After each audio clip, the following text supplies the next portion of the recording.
Je suis venue aujourd'hui aux Rencontres du développement durable à Bordeaux pour parler de l'ampleur et de l'urgence de la crise climatique. Cette situation d'urgence ne nous donne pas la largesse de formuler des nouvelles méthodes et des nouvelles solutions. Il faut agir avec ce que l'on a. Il s'agit donc de repenser nos systèmes fondamentalement.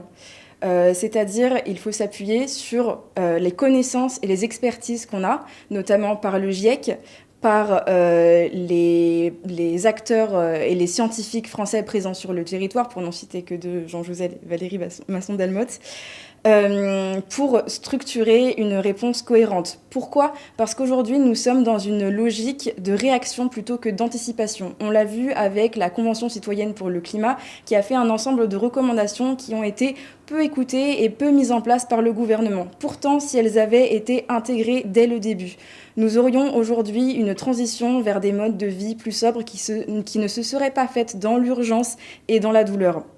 Il faut donc anticiper. Un des constats qui sous-tend cette anticipation, c'est notamment le constat que notre système ne marche pas. Actuellement, on part sur une double crise climatique et une crise de la biodiversité qui accentue les défis et les problèmes qu'on a à relever.